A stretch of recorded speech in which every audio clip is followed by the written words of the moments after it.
Mayong adlaw mga ki, nadita karon sa Surigao Boulevard diri sa ilahang mga street foods. Mamili ta diri mga ki, kani mga ki, only fried rice ni diri.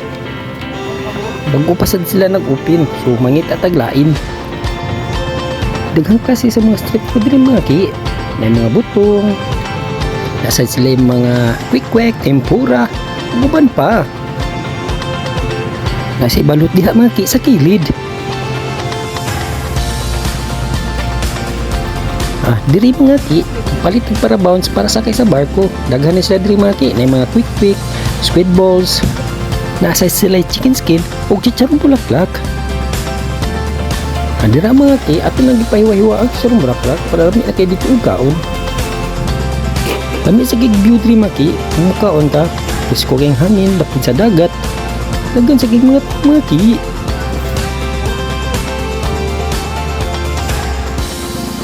So diri mga ki, nanata diri karon sa Dudong Lipaws, Lechon Bili, and Rice. Mo din ni atong napilian mga ki.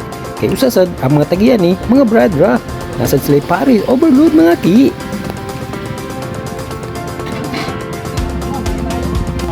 Kiplastar ng mga Lechon Bili ni mga ki oh. Crispy kaayo mga ki.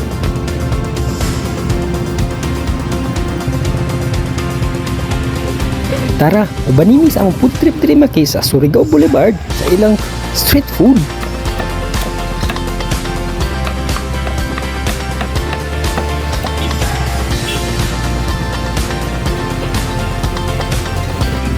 Mauday ni mga ki ang ilahang serve sa Lechon Bili and Rice.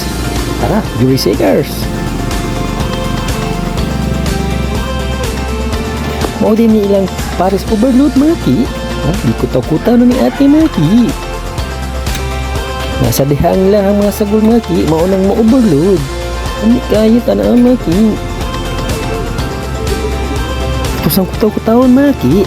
Para lamit kayo ikaw na to. Tara. Tangan na to mga ki. Isagol na to ng rice. First bite mga ki.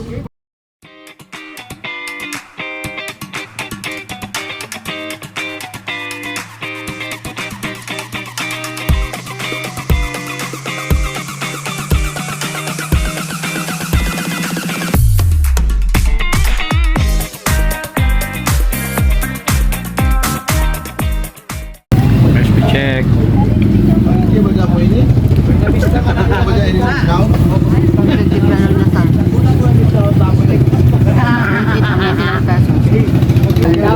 Yung win siya ng basang Paris overload. dahil sa ano, sa mga vlogger trending sa Facebook sa TikTok na pinuntahan pa ni Ibana sumikat Salamat dahil sa pagtanaw mga ki sa atong food travel mga ki. Sa sunod masad mga ki. Bye-bye!